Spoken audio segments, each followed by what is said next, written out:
Hi, welcome to another in this really interesting series of discussions we've been having in the webinar about Sikh studies around the world. My name is Mark Juergensmeyer. I'm from the University of California, Santa Barbara.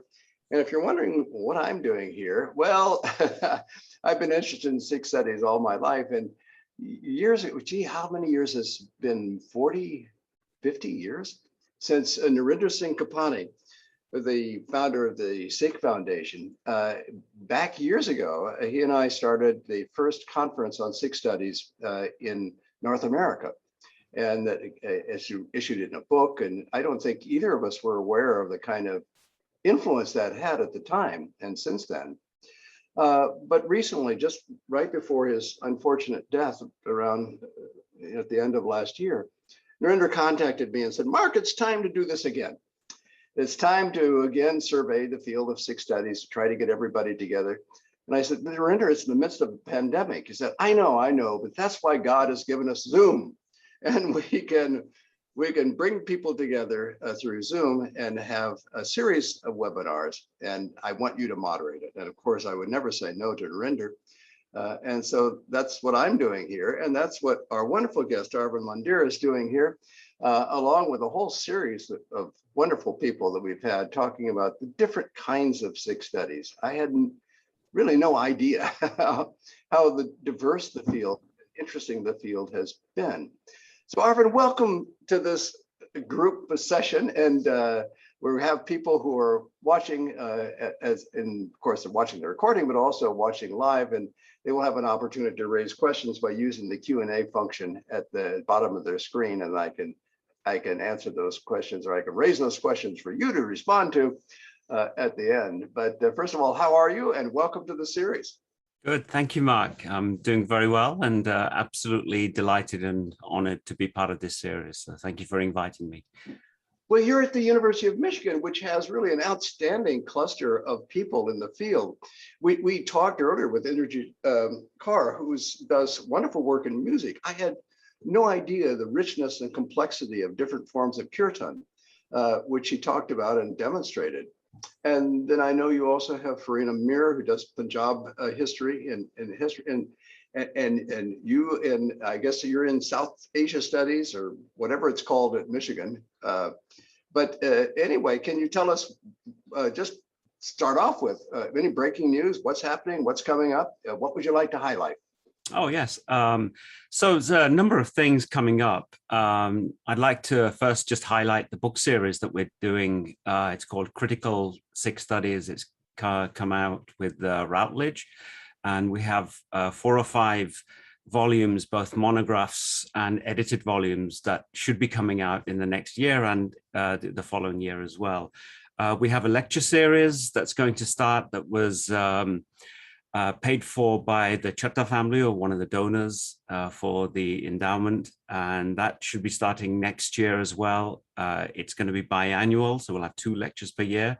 I'm also working on an international seminar called Transnational Dialogues in Critical Humanities. It's a bit of a mouthful, but it's a dialogue with colleagues in the Punjab universities, and it's going to be bilingual, so it should be an interesting experiment that I'm looking forward to.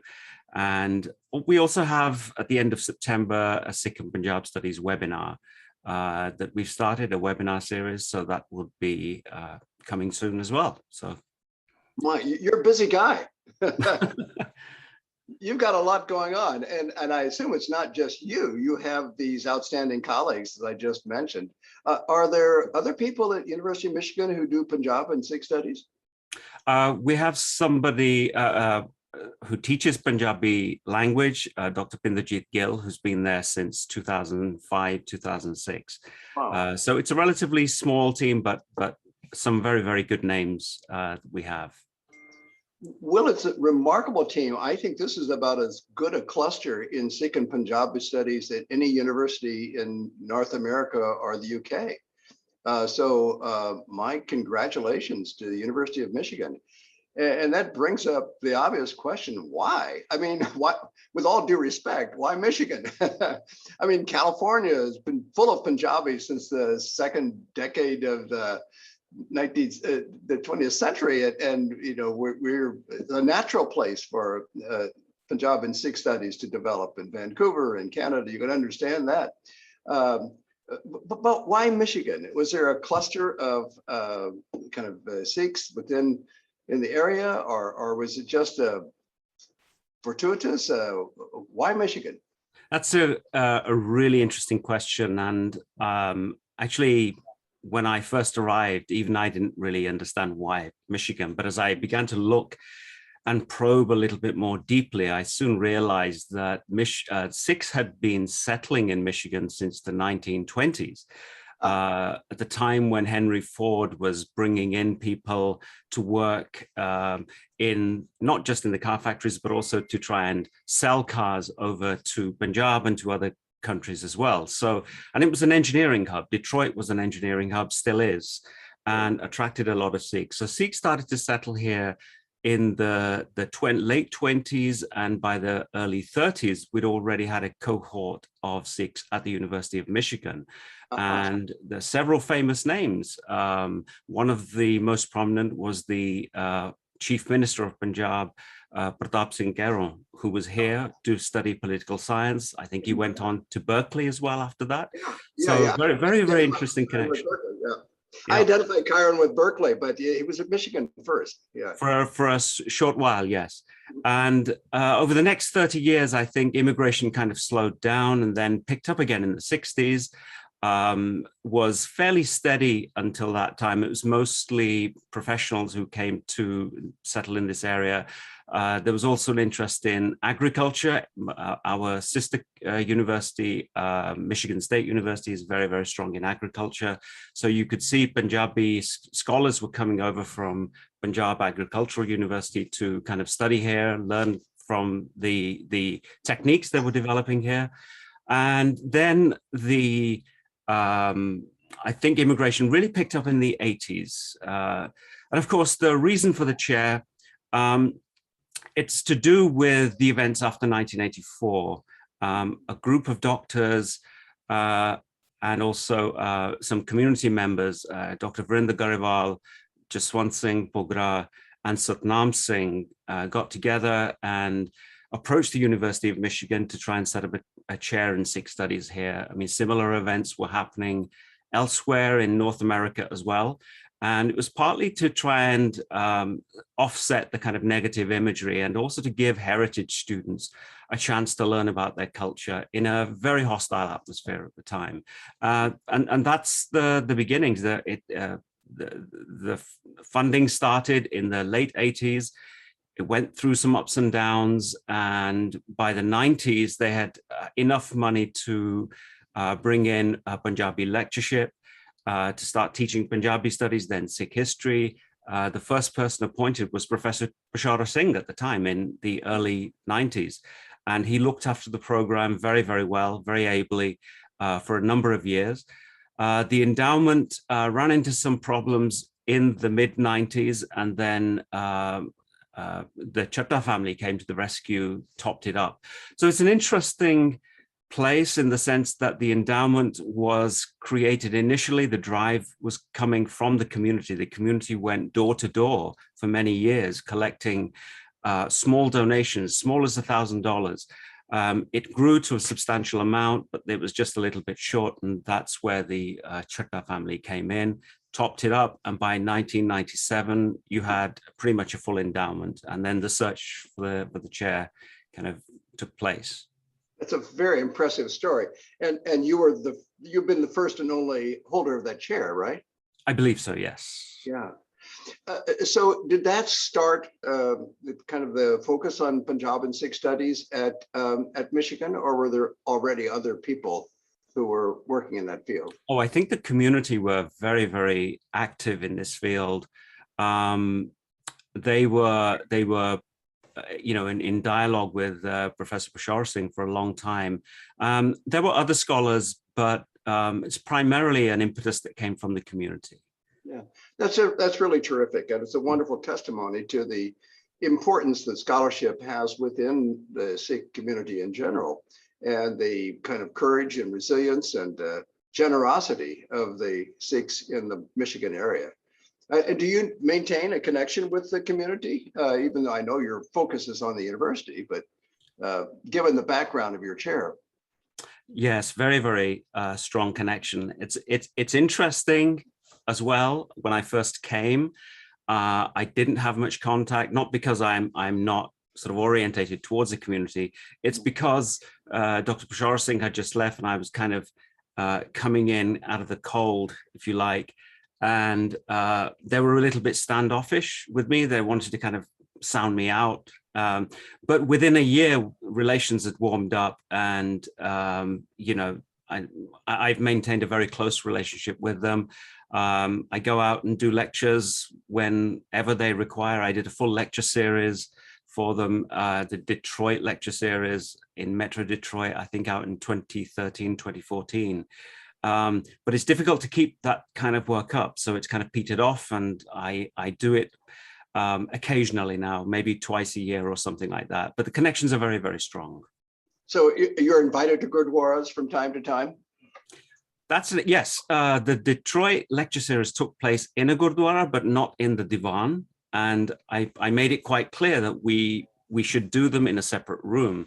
And they have a fantastic setup at the main Gurdwara here. There are a number of Gurdwaras, and we can talk about that as well. But yes, I do go out to the Gurdwara. Well, if you lecture during Langar, you would have a captive audience. I would, but people probably wouldn't be listening to me. They'd be more interested in the Langar, I think. So how many Gurdwaras are there in the larger Detroit area? When I first came, there was just one, which had been there for a while. Within 2 or 3 years, 2 more mushroomed, and now I think we have 7. It could even be 8, but you lose count after a while. The community has been growing enormously since I think the early 2000s. Yeah, that's wonderful. And so, as you said, a number of your students are legacy students. They're from this diaspora community, right? Yes, I have. Yes, a number of students are. My first student wasn't a legacy student. He was inherited from a different program. He worked in Indian religions. His name was Jeremy Rufin Saul. He graduated in 2013. The next was Niranjan Khalsa Baker, who's now teaching at LMU. After that, you're talking about your doctoral students, right? My doctoral students here. Oh, I'm sorry. Did you mean undergrads or? Well, it kind of shows what you think are more important. Well, we always think first, I guess, of our graduate students. I was just thinking in general of the kind of students who come to your classes, but graduate students in particular, as you say, and now some are already now on the faculty of other places. You've been able to help to develop a whole new field of scholarship in Sikh studies, and of course, that's the extremely valuable thing about having endowed chairs in research universities. It's not only that they can teach undergraduate students, which is wonderful, but they can also then train the faculty who will then go on and become the bearers of Sikh studies in universities around North America. Yes, absolutely. Actually, let me address the undergraduate question, because we do have a substantial number of heritage students, not as much as we would like. My first class here back in 2007 attracted, I think, a class of around 30, and 14 of them were heritage students from the local community. And that's been the kind of makeup. It's a 50-50 makeup, non-heritage, heritage, etc. And the number has kind of hovered around that mark. Well, that's pretty good. And in general, do the heritage students think they already know it all, or is it kind of, are they kind of on the same footing as everybody else? Some do come in very, very confident that they're going to get an A+ or something just because they've been to the local government camp. It doesn't often work like that. And, you know, they go through a bit of a dip in the first 2 or 3 weeks, and then a sudden realization that this is a whole different kettle of fish, you know. Academic Sikh studies is something quite different. So your own background is in philosophy and issues of that nature, but for these, particularly for the undergraduate courses, are they broader than that, or what do you teach? Is it Sikh studies in general, or do you focus on particular aspects of the Sikh tradition or philosophy?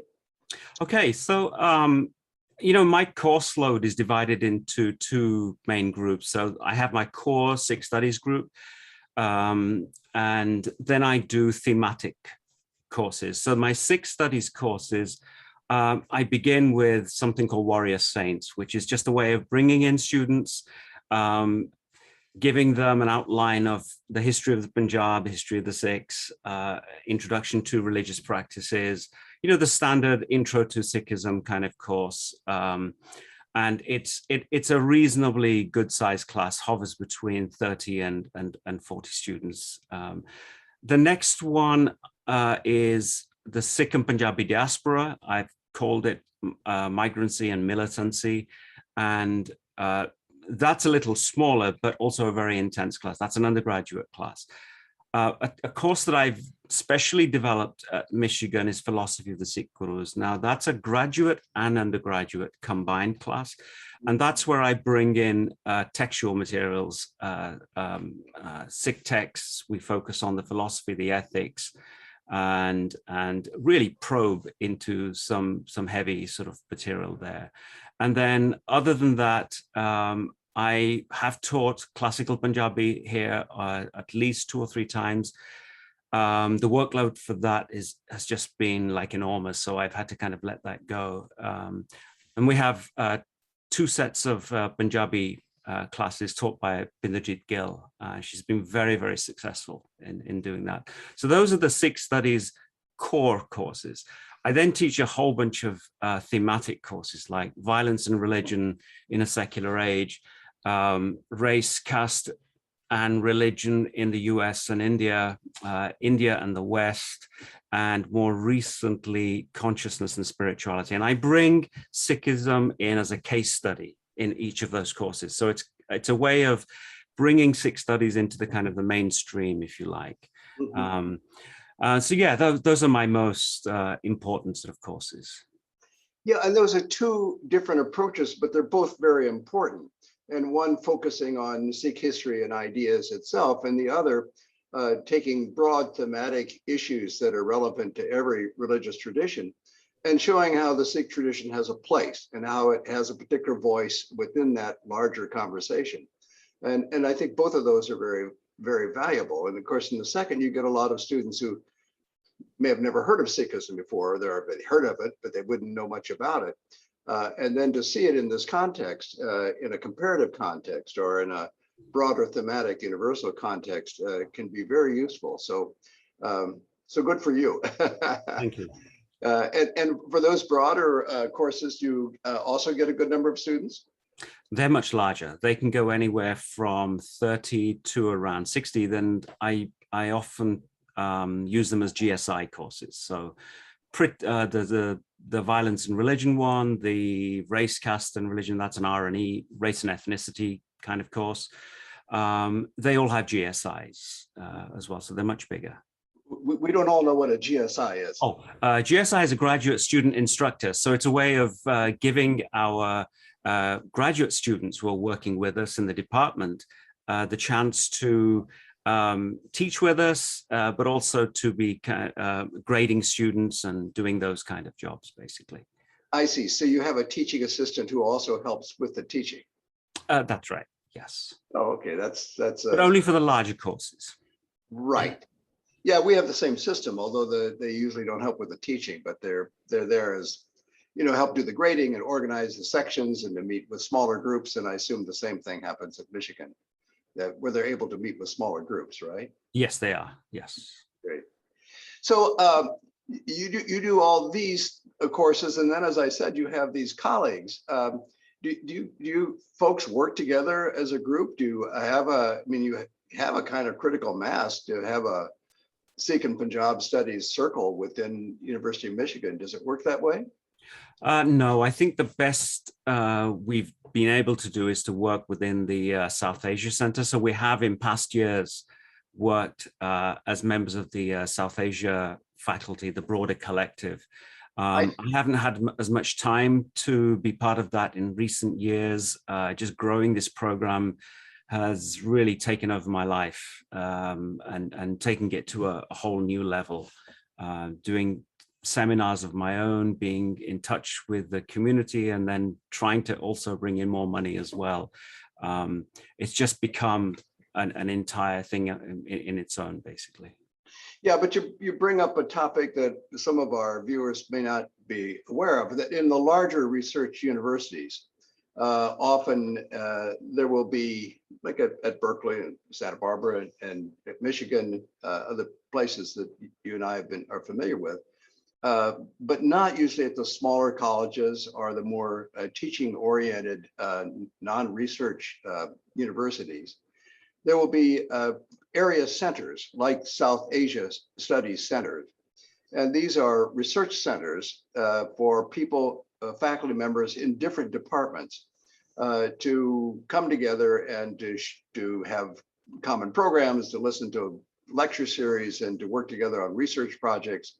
They're very vital, lively, interesting hubs of information. And this is the natural place where the Punjab and Sikh Studies people would work together within the context of South Asia Studies. So I'm glad you brought that up, because since we've been talking about the broader field of Sikh Studies and how it's configured, almost each university is different. And there's certainly, as we've seen in this webinar series, a great difference between small liberal arts colleges and state non-research universities, and then the more larger intensive research universities, and the way in which Sikh Studies as a field is organized and how people work together.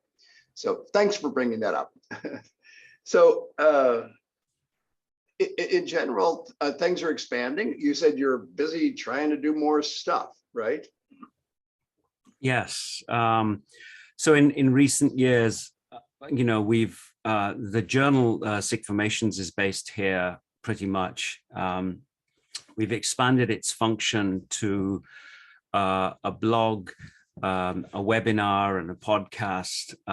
There are events that I've been doing on a yearly basis, either conferences or smaller workshops. And I've tended to go for smaller workshops, but done maybe once or twice a year. And they're not always in Sikh Studies, but they have some relationship to Sikh Studies. Developing the courses. The other thing that's really come on in the last year or so is the desire for a summer institute. And that is partly driven by the community and partly driven by the demographic of students, Sikh students, heritage students in the Michigan area. So the University of Michigan is very selective in and as a result, we don't get huge numbers of Sikh students, but there are much larger student populations of Sikh heritage students at MSU and at Wayne State. And they've been expressing a desire to be part of our classes, because we see these kids in the gurdwaras very often. And, I often, have had to lecture in the gurdwaras and get the word out. But they miss out on what we have to offer, and we have a tremendous amount to offer.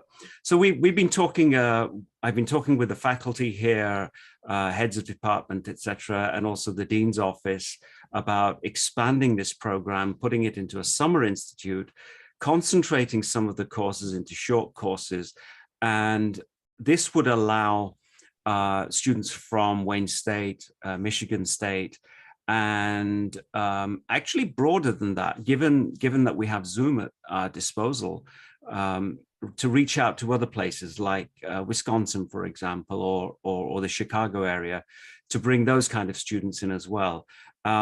So they could take these courses for credit during the summer when it's not conflicting with their own sort of programs as well. So that's underway. So it's an interesting model. So this summer institute would be held on the campus of Michigan, assuming it's in person, right, and not totally on Zoom, right? It would be a hybrid. So yes, we would have an in-person function, but kids further afield I think anybody further than the Detroit area, which is about 50 miles from here, might have problems coming in. And while we would make the provisions for people to come from out of state, costs can be prohibitive. Many students are doing jobs during the summer. So Zoom is going to be an essential way of getting the word out to them. So it would be recorded and they could watch the lectures at night, for example. That's right. Yeah. So this would be like a 6-week intensive during the summer? That's right.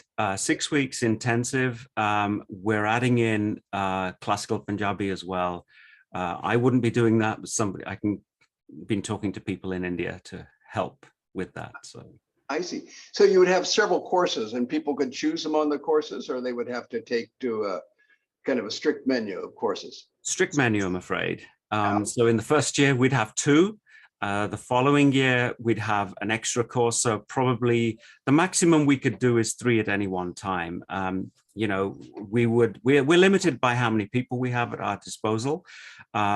It would be a great opportunity to bring our graduate students into the fold, into kind of give them a chance to teach as well. So, and also to bring in guest lectureships as well.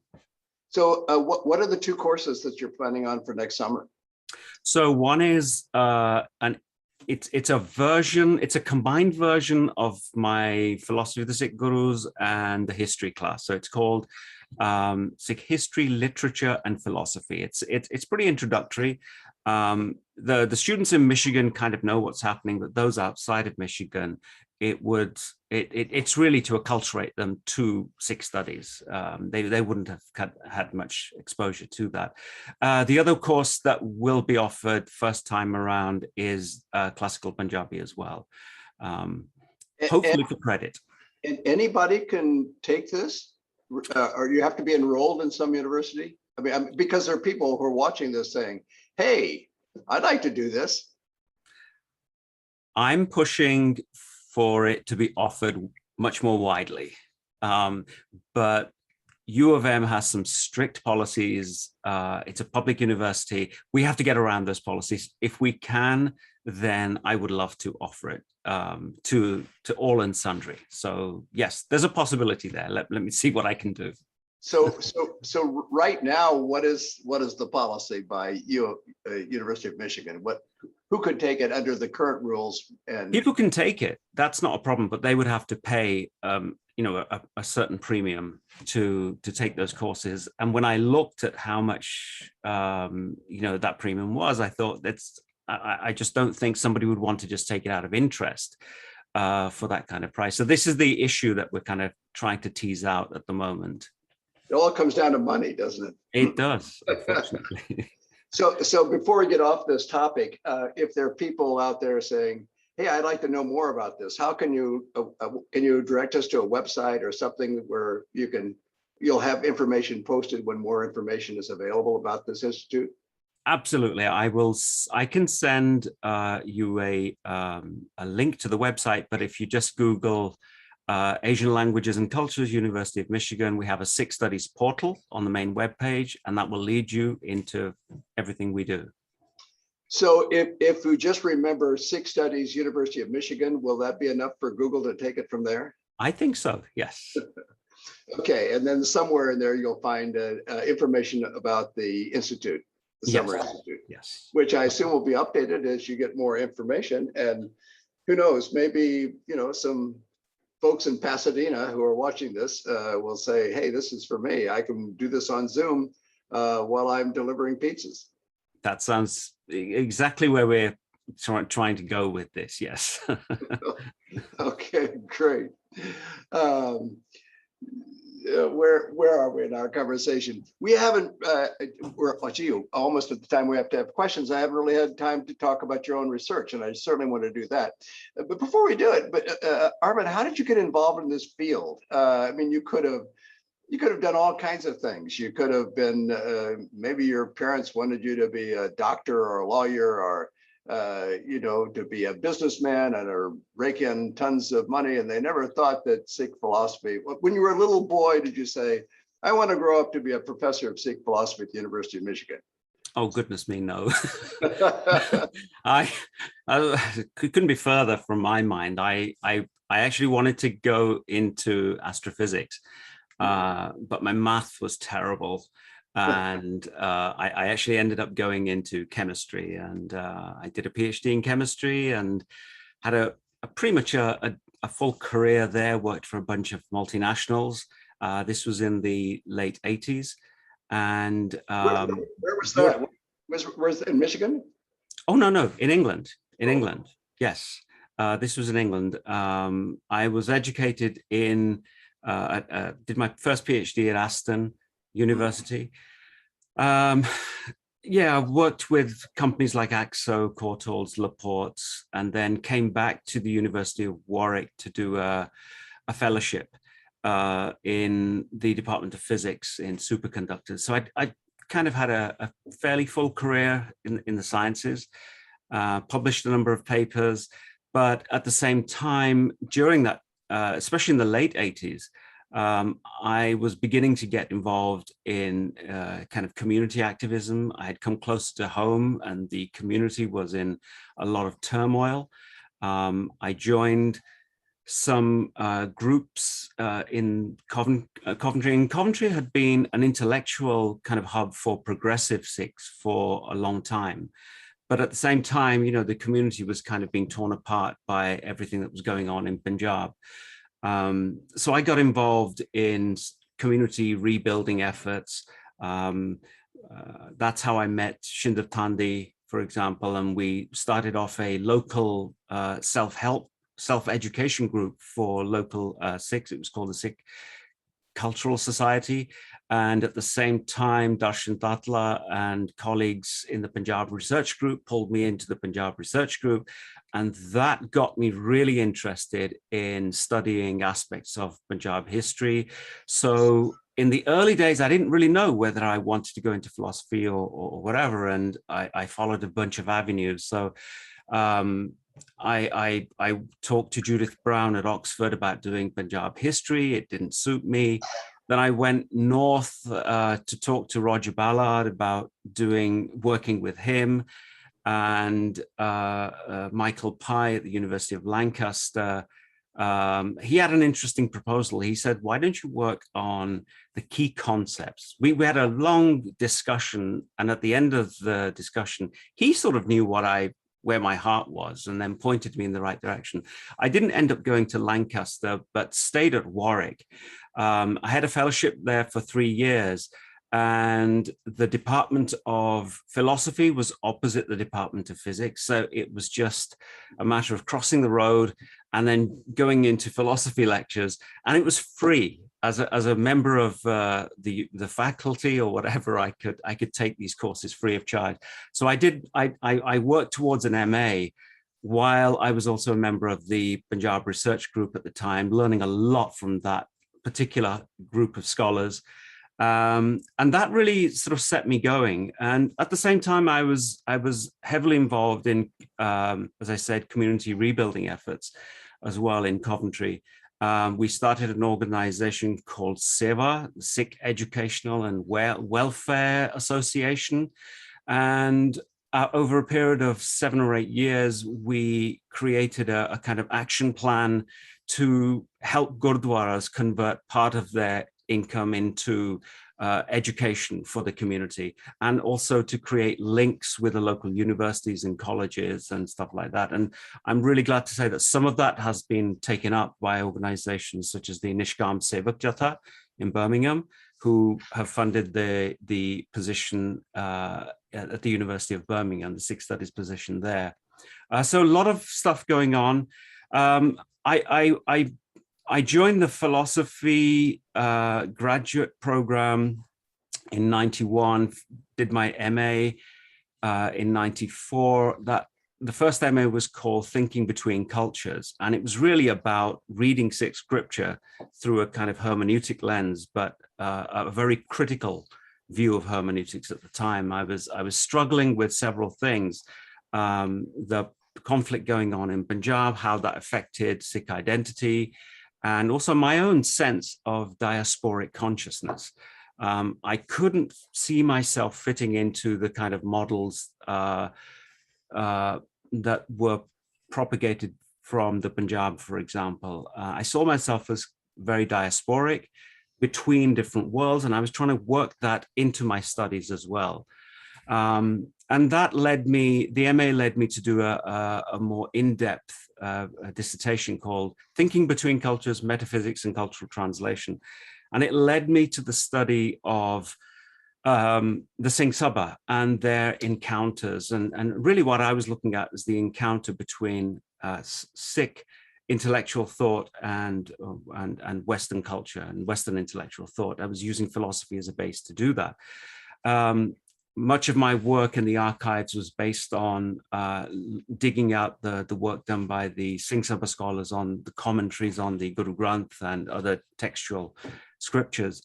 And it's from there that I became really interested in trying to formulate the possibility of a Sikh philosophy. Now, there has been a literature on Sikh philosophy that came about in the early 20th century. I mean, there's some big, very interesting figures there, like Sher Singh and others, but it's been relatively marginalized within mainstream Sikh studies. And, you know, there hasn't been much interest in that. Sikh philosophy has been kind of thought of as just ideology or as a kind of, you know, pseudo-theology, if you like, but I think it's much, much more than that. And I was interested in trying to bring those concepts out within the Sikh texts, much in the way that the Singh Sabha had done, but rather than filtering them through the lens of religion, to think about the project of a Sikh philosophy. And the central term in both of these projects, whether it's religion or philosophy, is Gurmat. And I was interested in how the Singh Sabha used this as a pivotal concept in the 19th century, the early 20th century, and it's still important today. And the question is, what can you do with it today?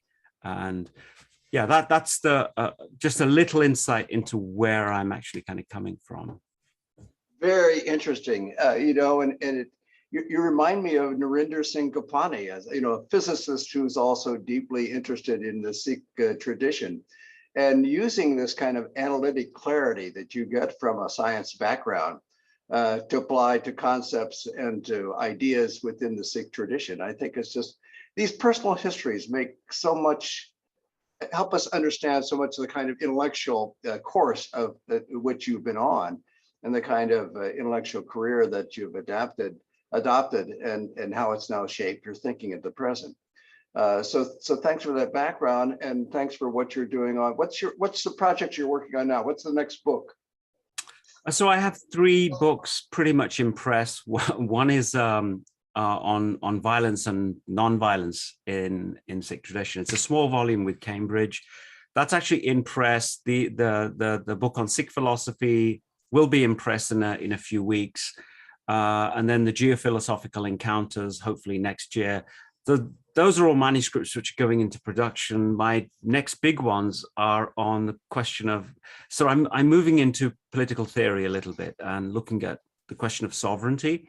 I've already written a couple of essays on this, the relationship between sovereignty and governmentality in the kind of Sikh and Punjabi context. So a book called Morning Sovereignties, which has been on the cards for like 12 years. And it's just, I keep getting sidetracked onto other projects and doing that, but hopefully I'll be pinning that down. And then there are 2 edited volumes, one with Professor Bashara Singh called The Sikh World, which is a kind of multi-edited volume, you know, one of these large edited volumes that we're doing, where that's coming to a close. We should, with any luck, and Bashara's probably wincing at me right now because I've been a little slow on this, but hopefully we'll see that next year. And then a volume on Guru Nanak, which is a combination of both the conferences that we did. We kind of decided to put the essays together and publish that next year. So fair amount of work on. You're a busy guy. I look forward to all of these very interesting topics and very relevant work.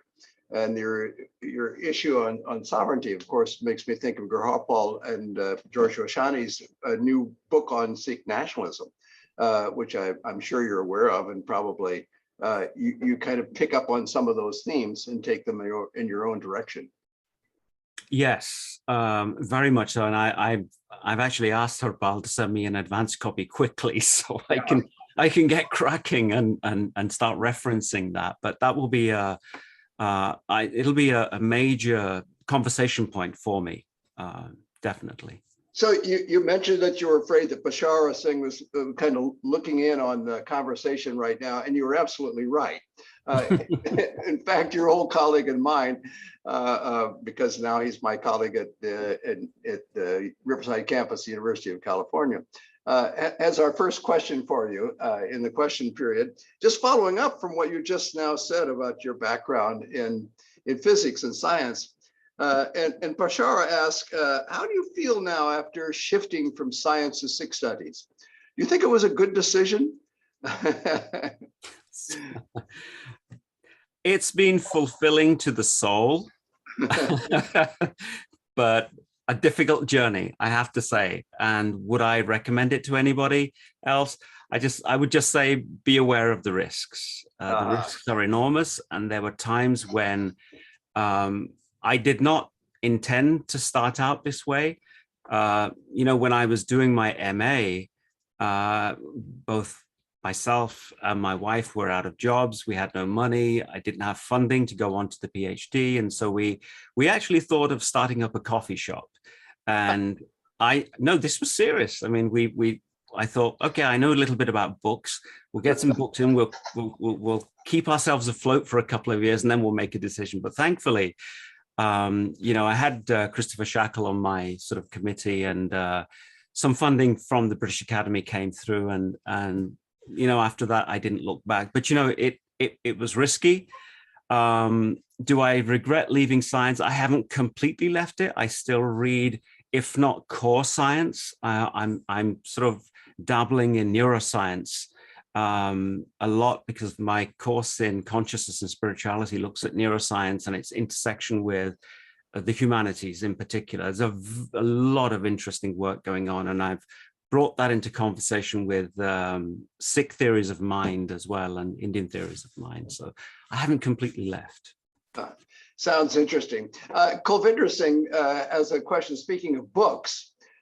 Notice Kulvinder said that you win the bookshelf contest. He's looking at this wall of books behind you. In that context, do you have a favorite for somebody who's starting off in the field? For somebody who doesn't know beans about Sikh faith and history, what would be your recommendation as a good introductory book? Goodness me. Introductory book, something that's warm and encouraging. I would say go to Nikki Singh's introductions to that. There's a lot of good introductions, but I think she's done some good work. I think that will keep people interested without getting them afraid of the academic side as well. So that's often a good work. Well, Nikki has a wonderful way of being approachable and accurate at the same time, being true to the tradition, but speaking in a way that just reaches out and touches the hearts of everyone. So that's a good choice. Bashar also has an insight in a question he raised about the way in which Sikh scholarship has to respond to the community. Something you don't have to deal with in science. I mean, atoms are not going to be saying, hey, you're not really speaking accurately about what we atoms do. But Sikhs might raise that question. Of course, Bashar has had to go through that experience himself. And are you mindful of the kind of criticism that maybe you invariably would get by some within the community that don't like the way your approach to Sikh studies, and they feel like they could have done it better or should have done it better? It's a good question. I mean, I've received my fair amount of criticism and still do. I think you just have to grin and bear it and just keep moving on. That's also another one of the hazards of the field as well, that I think younger scholars have to get used to as well. But I think the field is changing. I think the avenues for educating the community are also changing. They may not have been available, let's say 10 years ago. Now, with iPhones and tablets and, the whole sort of internet shebang, people can, academic ideas are translated very quickly into layperson's language, and we're not often the people to do that. There are other people. There's like, I give you an example. So people were critical of the work I did in kind of post-colonial theory or decolonial studies, but a lot of the younger generation immediately gelled with it, and began to enter into the younger realm through the whole sort of internet phenomenon, and unknown to me. I still get emails from people saying, I read your work from years ago, and it's really interesting. And especially people who are getting some kind of critical training in the humanities, however wide that may be. I think it really resonates with them. And so I think things are changing, but yes, this is going to be an ongoing issue, the criticism, but, you just got to deal with it. Yeah, for one thing, now that there's so many people in the field of Sikh studies, I think probably there's a recognition of the diversity of the way in which Sikh studies can be approached. And there's no longer like just a handful of people who are being the spokesperson for Sikhism within academia, and therefore there may be more a target of criticism. So is that fair to say? I mean, you have, I'm sure, a lot of connections, particularly through Sikh formation and through the Punjab Study Circle with scholars around the world. Do you have these internal conversations among yourselves as well as within the community? Yes, I think with scholars, that's something that through the journal and through the other fora that we're using, we've managed to foster.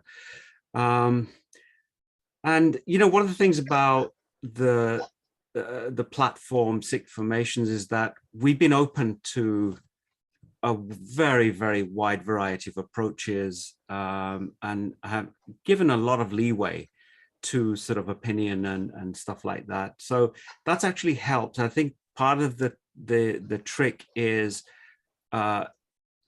understanding people's anxieties and differences, coming from different fields, and yet being able to see the positive things in each approach. And that's something I've had to grow with as well. And if there's something that I brought to these conversations, it's learning how to deal with people's differences, academic differences, their different approaches, and allowing them to kind of work within a broader sort of framework. So I have conversations with people, with colleagues, with friends with whom otherwise I don't have much in common, but it's very enriching, I would say. Yeah, well, that brings us to the question that I ask each person in this webinar series, and that is, how do you define the field of Sikh studies? I mean, when I first got interested in it, I thought, since I'm a sociologist and I'm interested in social movements and the interaction of the Sikh tradition of Punjab with different religious currents and groups, from the Dalits to the Radhaswami and other movements like that, that I was kind of an outlier in the field. I thought that Sikh studies was simply the study of the gurus, of the Sikh history and the Sikh philosophy. And certainly you do that, but you're interested in much more. And there is so many scholars who do all kinds of things, like your colleague at Michigan who works on kirtan. So is there a center of gravity to Sikh studies anymore? And is that a problem? And how do you define the field? That's a great question. I don't think there is necessarily a core to Sikh studies. I think other than the fact that, yes, in teaching Sikh studies, we have to teach the texts, the history, etc. I mean, everybody who even enters this field needs to have that kind of grounding. The way I work at it, the way I tackle the problem is the way I define what a Sikh is, what Sikh subjectivity is. And it's not something that is fixed in time or in space necessarily. For me, the very term Sikh sort of designates what I would say is a point of intersection with the rest of the world. Okay, now that doesn't mean that it's not, there's no identity there or anything. Far from it. It's understanding that Sikhs can have an identity, but with a very open sort of framework, very plural attitude towards the rest of the world. So I see it, the word Sikh as an intersection with the rest of the world, a way of connecting through Sikh concepts to the rest of the world. And that allows you to move in so many different directions. And that allows you also to bring in so many different fields. So you're not restricted just to history or to philosophy or any other field. Every field can work at this. And it's really how you envisage Sikh subjectivity at the end of the day.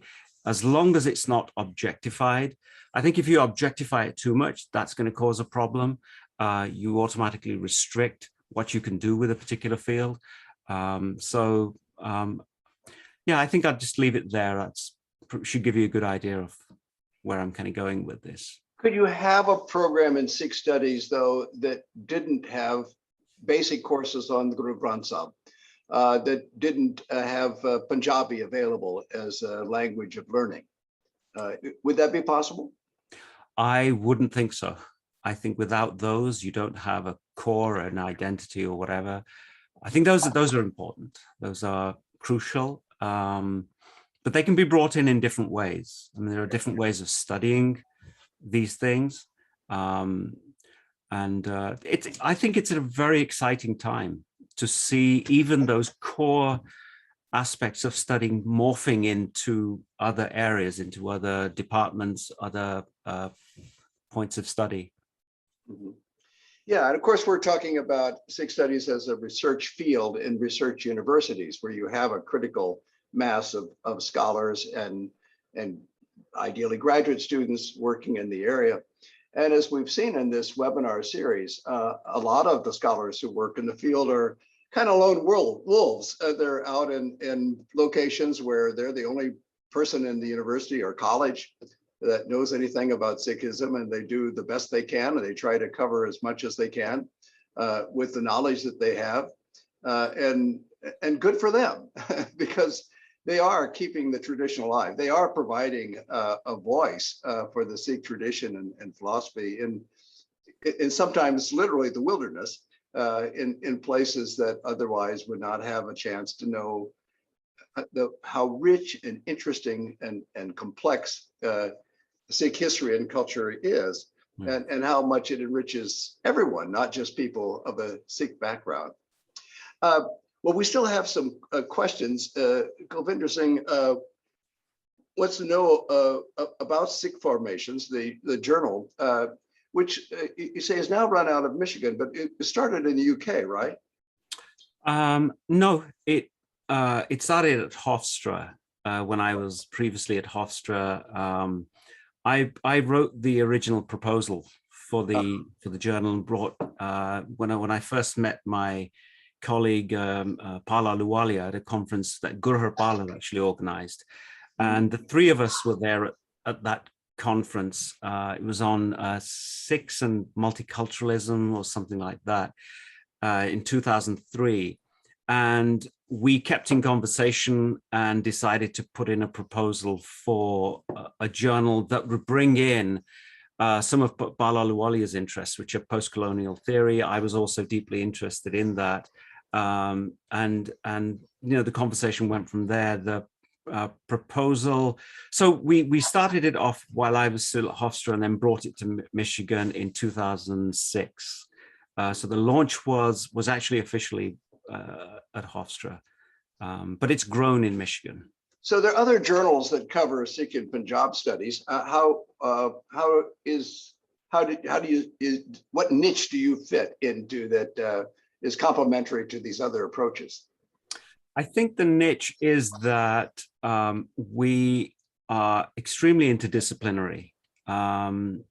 extremely interdisciplinary. I mean, you only have to look at the range of articles that we do, but we have a very strong core humanities base with this journal as well. So we look at religion, theory, and culture, and it's those areas that we wanted to really cultivate. I'm not sure we've been entirely successful in cultivating theory as much as we wanted. It's still something that we have very much on the agenda, but I would say we're able to reach out to people working in fields who normally wouldn't be able to work in a kind of area studies field. So what we do is not necessarily based in an area designation. It's much broader. It takes into account Sikh subjectivity very, very strongly. It's more philosophic, is that fair to say? No, not at all. In fact, there's been almost zero Sikh philosophy published in it, to my regret.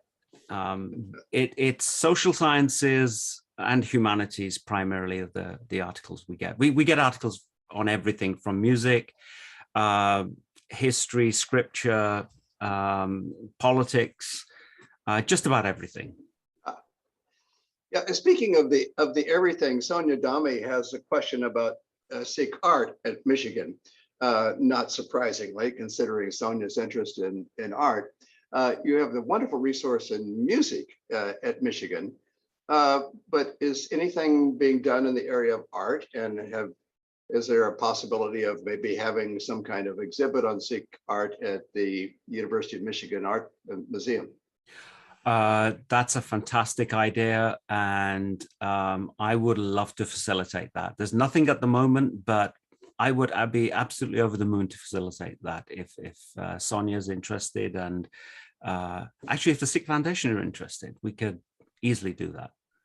Okay, consider you guys being matched on this program, and you can carry it from here in private. So good. We're great to follow this up, and we look forward to seeing an exhibit in Michigan before too long, right? Absolutely. Well, where would you like to see the field of Sikh studies going in the future? Do you think it's reached its zenith, or do you think are there areas that you think need to be developed? You know, I 20 years ago, if you'd asked me that question, it looked like a straight line.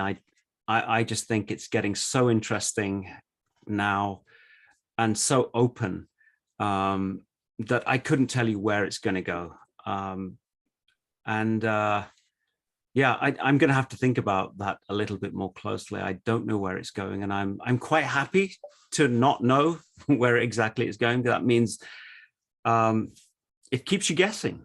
The scholars are being produced, and some of the scholars we're producing at Michigan, they're not being trained in the same disciplines that even I was. They're melding and working across disciplines. So, for example, we have people in Asian studies, Asian languages and cultures, and jointly trained in anthropology, in ethnomusicology, and philosophy, and all sorts of different combinations that, you know, I find challenging these days. So I don't know, and I don't know where.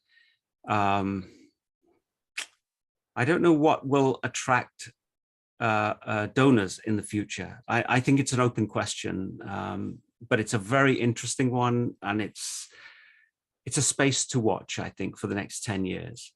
Well, let's just take Michigan. Let's say that I'm a rich donor, and I come to Harvard and say, "Look, I've got the money. I'd like to endow a new chair that related to Sikh studies at Michigan.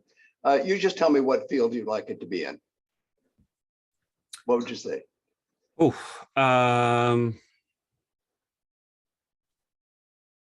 I really don't know. I think for the time being, you put me on the spot here, Mark. I think for Sikh studies, Asian languages and cultures has been pretty good. it's allowed us to keep the core base and to expand further. What we're thinking of and where the conversation about funding is going in Michigan is the possibility of a center. Not immediately, but something that allows different people to be in Michigan and to support their work. People working in very, very different areas. So it could be music, it could be literature, etc.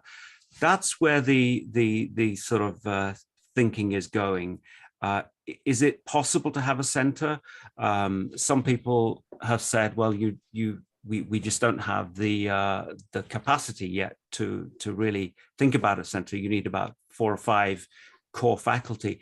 I think we've got the beginnings of that at Michigan. It wouldn't be too difficult to bring in another couple of faculty either. So those are the rumblings that, and they're more than rumblings, that I'm hearing from the community. I think they're looking less at endowed chairs in a particular area. One that immediately strikes me, though, and it just hit me, was American Studies. Yeah, I would have thought twice about that years ago. But the thing is, some really interesting work is done by scholars who are trained in Sikh studies and are working in American culture, for example. Some of these scholars are making really interesting interventions into the kind of critical race debates, things on diversity, etc. And you know, the Sikh voice needs to be seen in the American mainstream as well. So diaspora studies. Diaspora studies, exactly. American culture. Yeah. But two great ideas, and the other one is also terrific. That is, why another chair?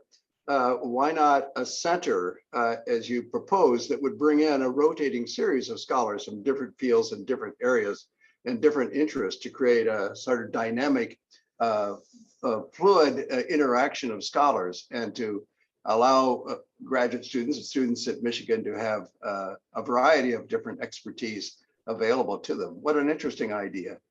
You know, the UK has a different approach to developing Sikh studies. They don't go so much for endowed chairs. They're more depend upon the university system itself to support the development of Sikh studies. And the argument is that it becomes more integral to the educational system if it's done in the normal process within the university, as opposed to bringing funds in from outside. But on the other hand, I think your situation in Michigan has been a good example of how an endowed chair can create the kernel from which other positions then are developed that use state funding or university funding. So do you think the American pattern, the American model of endowed chairs has this advantage over the UK model? I certainly think so. And I've been at 2 institutions here, both Hofstra and at Michigan, and wholeheartedly I can say that this model works really, really well. I think, yeah, the situation in the UK, I think, is one to watch carefully. Things will change. What I'm hearing on the ground, especially with the chair, the new Guru Nanak chair at Birmingham, which is funded by the Indian government, that's caused a few ripples of anxiety in the community, because, you know, once the Indian government gets involved, it becomes a whole different thing. And so I think they're seriously beginning to think that they need a stake in the kind of the knowledge game, as it were. And I think it's going to up the stakes. It already has upped the stakes for the community, and I think they will come together. We're at a 3rd generation since the first immigrants, you know, mass migration that came in the 60s. So I think in terms of demographics, Sikhs on the ground, being knowledgeable about the subject, seeing what's going on in the USA and in Canada. Canada's another place to watch. And I would point to my former student, Dr. Harjit Garawal, who's at the University of Calgary, who's doing some splendid work there and is helping to sort of catalyze a Sikh endowment at the University of Calgary. So people are becoming excited by these developments. So I think the UK situation is one to watch. Let's see where it goes in 5 years. I think we might be surprised. In this webinar series, we've also talked with people from India at Punjabi University, Patiala, and Punjab University in Chandigarh. And of course, there's Guru Nanak Dev University in Amritsar, the university with which I was affiliated for a time when I was doing research in the Punjab. And they, of course, like to think that they are the heart of Sikh studies. But in this webinar series, I'm beginning to wonder whether some of the most interesting innovation and vitality in the field isn't it in the diaspora, isn't it in the United States and Canada and UK? Am I right in making that observation, or do you think I'm just being, I don't know, America-centric and wanting to think that somehow we're special in the way in which we've developed Sikh studies here? It's a good question. I think, and we need to think about this question because we over here work within a primarily sort of Anglophone consciousness, a different knowledge system than the one that exists in Punjab. So they have challenges that we don't have, and we have challenges that they don't have. On the surface of it, yes, we've been very successful in moving things forward, and it's being away from Punjab kind of helps to do that. But again, what I'm hearing on the ground in Punjab, the younger voices in the university systems there, is that they're catching up fairly quickly with the kind of conceptual machinery that that is operative in these universities. And I think we'll see changes there in the next 5 or 10 years as well. Maybe nowhere near on the scale that we're doing here, but nevertheless, some interesting scholarship. I was in conversation with some colleagues from Punjabi University, Patiala, only a few weeks ago about precisely this issue. And they said that there was a time in Punjab, and Mark, you probably are witness to this as well, when there was a group of scholars in Punjab who were bilingual in their mode of academic production and expertise. So they wrote in English, they wrote in Punjabi, they were fluent in both. And what these guys told me was that seems to have disappeared. What they've gone back to doing is just writing in Punjabi or just writing in English. And somebody like a Sant Singh Sekhon, for example, doesn't exist anymore. And there's a little bit more of a polarization between the Punjabi realm and the Anglophone sort of consciousness that we're very much embedded into here. But I think that's beginning. People are beginning to chip away at that.